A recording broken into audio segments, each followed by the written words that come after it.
Hatep. This is Nia Yah with Raseki Arts Temple, and I just want to say thank you to all of my new subscribers to this channel.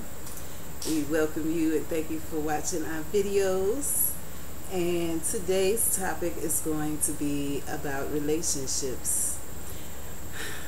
This is something that we feel we need to speak on because, of course, one of our goals is to uplift our community, and dealing with community, nation building, those things are very, very important to us, but the foundations of them are family, and family's health depends on the individual's health. And so we know that when it comes to relating to others, that we first have to start in our relationship with ourselves. And our relationship with ourself,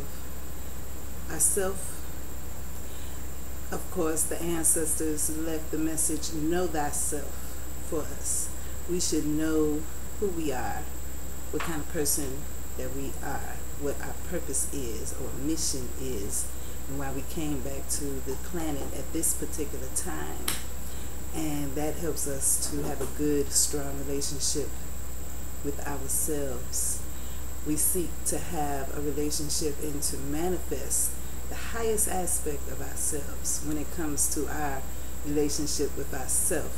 We seek to love ourselves and take good care of ourselves, meaning do the things that are right for us, doing the things that are best for us. And these things help us to know that we have a good relationship with ourselves. Our relationship with ourselves is also connected with our relationship to the Creator and the higher forces, the Orisha, the Netru, the Abasun, the ancestors. We also, in having a good relationship with ourselves, have to know that everything that we do, everything we say, everything that we think even, is a reflection of where we come from, and that we should honor our ancestors in the things that we do, the things that we say, the things that we think, how we act and treat each other, and how we treat ourselves should also be a thing that we and our ancestors can be proud of. And that's something to think about.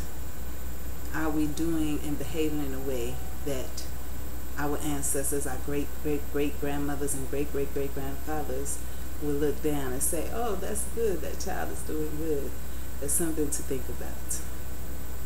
Also, we think about relating to our family members, our parents, our children, our brothers and sisters, our friends.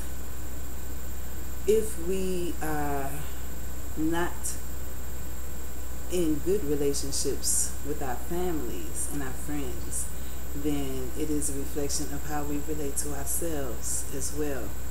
And so we have to look at ourselves. If we look around and we have very few family and friends that are around us, then that may speak to how you relate to yourself, and will be something that you want to address and deal with. And of course, the 42 laws of Ma'at help us to know exactly how we should relate to ourselves, how we should relate to others, and how we should relate to the earth in general, all of nature, including the spirit world.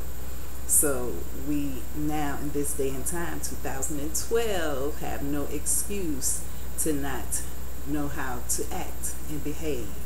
The lessons, the clues, every spiritual system teaches the same thing, for us to live in a righteous way, for us to treat each other well, to treat each other the way we want to be treated, and so on and so forth.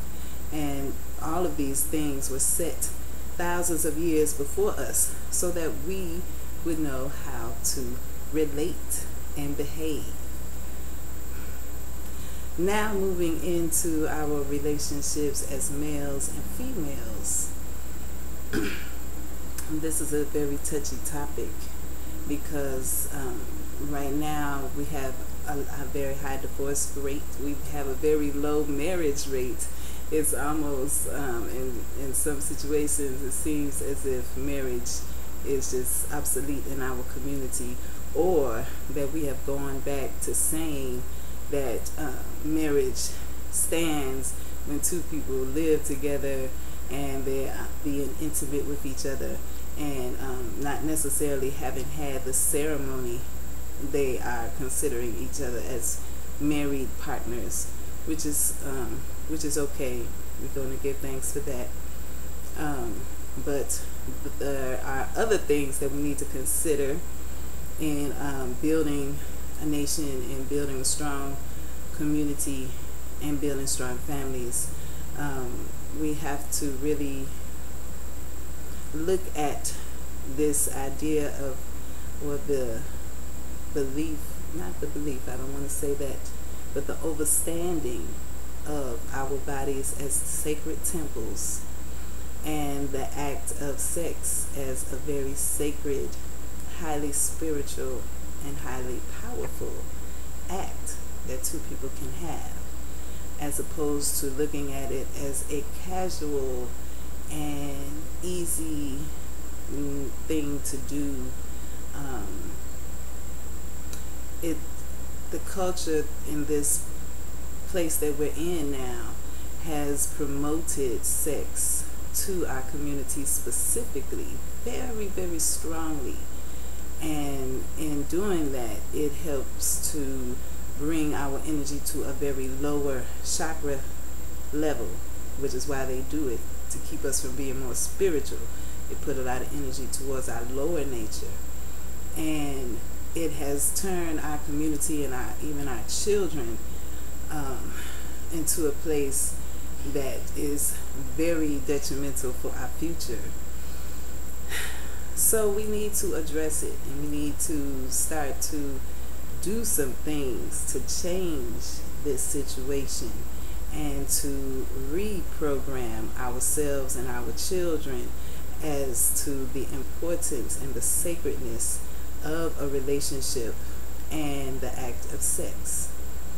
So we want to speak about it, to deal with it, and to say that we have to really, really look at how we're going to continue in our relationships, because having strings of partners in our lives, having strings of baby mothers and baby fathers for our children, we're going to need to deal with bringing these families together, bringing some strength and some morals to these children, so that they will not think that that is a normal situation and a way that they should live.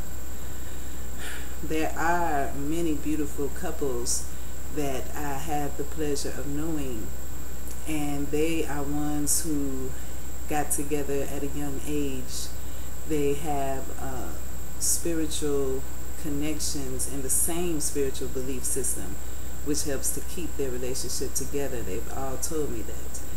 And all of them, of course, deal with traditional African religions. So they deal with the laws of Ma'at, they deal with divination and the oracles and the higher forces in helping their relationship to be strong.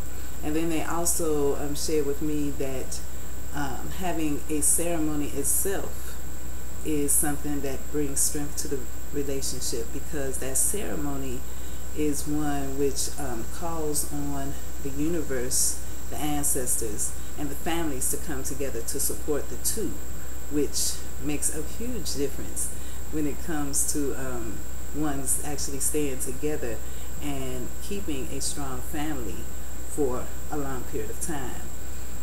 So those things seem to be very important in relationships that have been able to last.